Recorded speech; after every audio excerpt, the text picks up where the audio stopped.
एक अंग्रेज ने किताब लिखी थी, किताब का नाम था दी आंट, चींटी पे लिखी थी।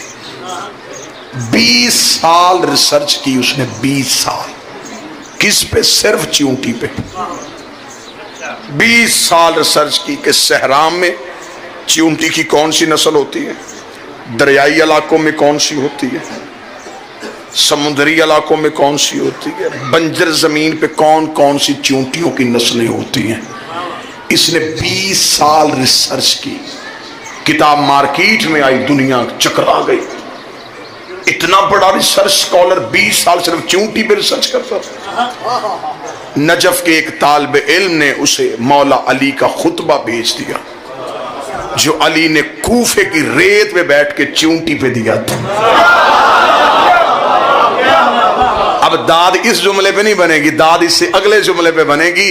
उस मुहक्किक ने अली का खुतबा पढ़ा, उसने सर पकड़ लिया, उसने कहा काश ये खुतबा मैंने पहले पढ़ा होता, मेरे 20 साल जाया ना होते। मैंने 20 साल में इतना पता किया है कि चींटियों की नस्लें कितनी है। ये सदियों पहले बता गया कि चींटी के बदन में रगे कितनी है।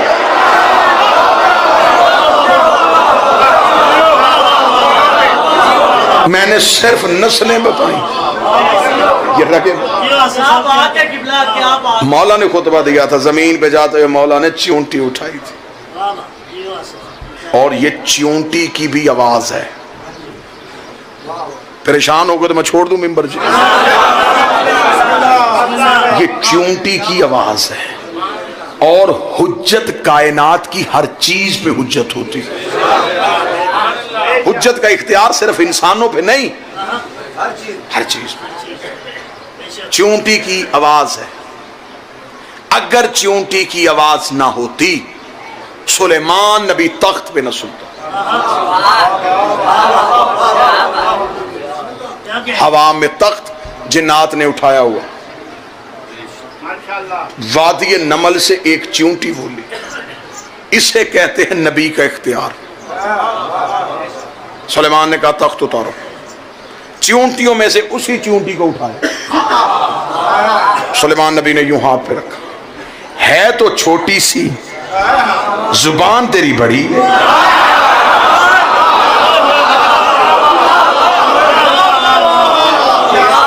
क्या कह रही थी अभी?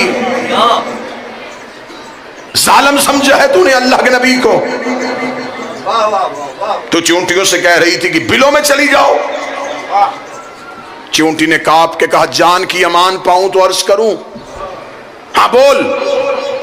उसने कहा सरकार आपने मेरा ऐलान सुना है, मैंने कहा था सुलेमान का लश्कर तुम्हें कुचल न दे। आप मासूम हैं, आपके साथी तो नहीं।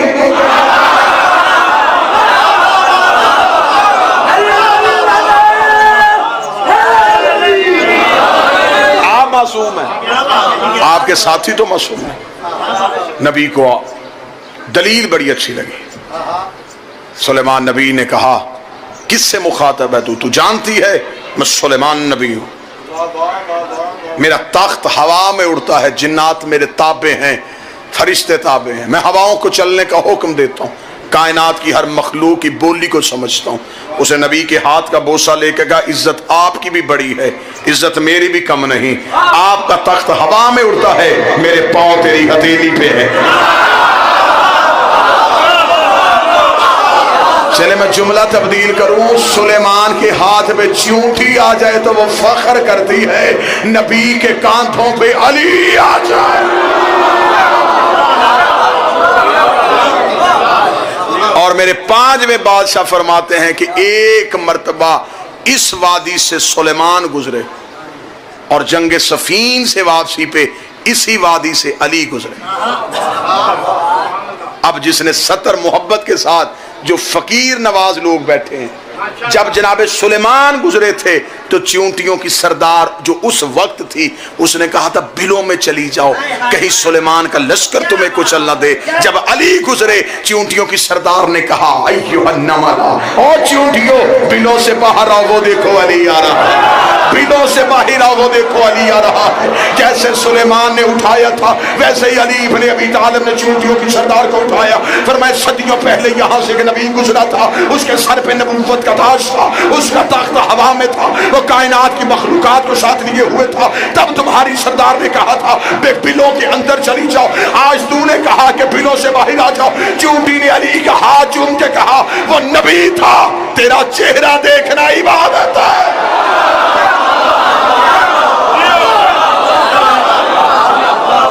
पूरा खुतबा दिया अली ने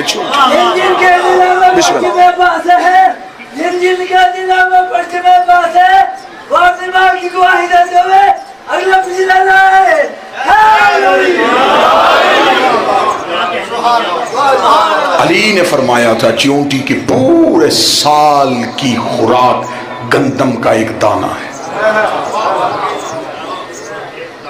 मौला अली ने फरमाया था चूंटी की पूरे साल की खुराक गंदम का एक दाना है।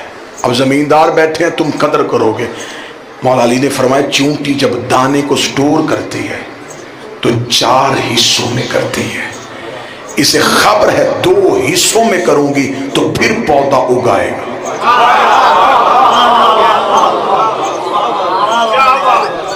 ये दाने को 4 हिस्सों में कर देते हैं।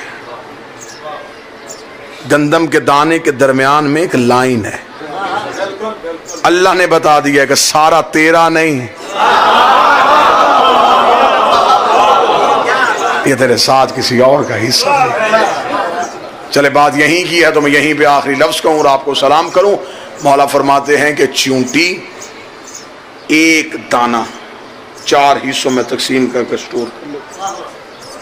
अली ने फरमाया था, आपने अक्सर देखा होगा चूंटियां जब भी चलती हैं कितार में चलती। मौला ने इनकी कितार में चलने की वजह बताई थी। मौला फरमाते कि हर चूंटियों के कबीले में एक सरदार चूंटी होती। वो चूंटियां खुद उसे सरदार नहीं बनाती, अल्लाह हर कबीले में एक ऐसी चूंटी पैदा करता है जिसके मुंह में खास किस्म का लुआब होता है। जिस कबीले में वो चूंटी आ जाए वो उसे अपना इमाम समझती है। चूंटियां भी अपना इमाम खुद नहीं बनाती,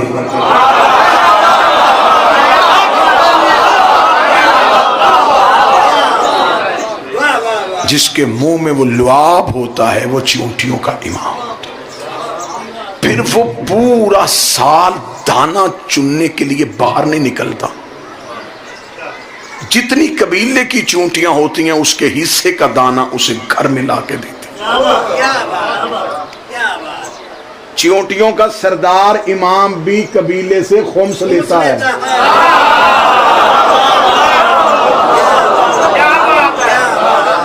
अब वो अपने घर में रहता है। अब उसकी ड्यूटी क्या है? अल्लाह ने ये रखी है कि बस तूने बैठ के खाना? नहीं।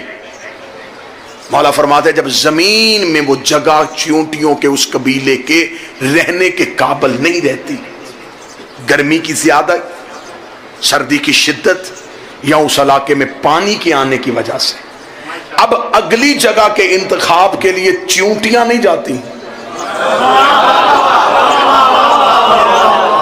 अब वो जिसने पूरा साल बैठ के खाया है ना, अब वो घर से निकल गया, सतर का लहू हो गया, जिगर पे खंजर चलेगा। हिजरत जब भी करे सरदार करता है।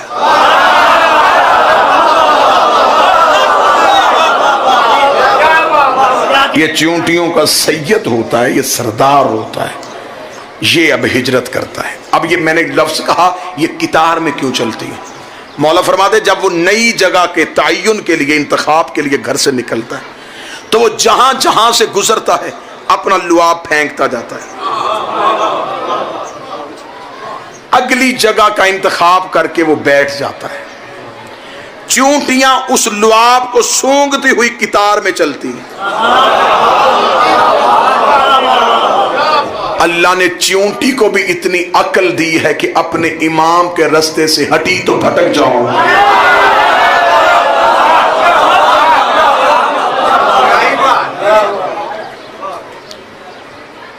इबादतों को कतअन कभी भी बिस्मिल्लाह, इबादत पे तकब्बुर करके वारिसान इबादत को न छोड़ना। तेरी नमाजें आसान नमाजें, मुश्किल नमाजें पढ़ी हैं नमाज बचाने वालों ने।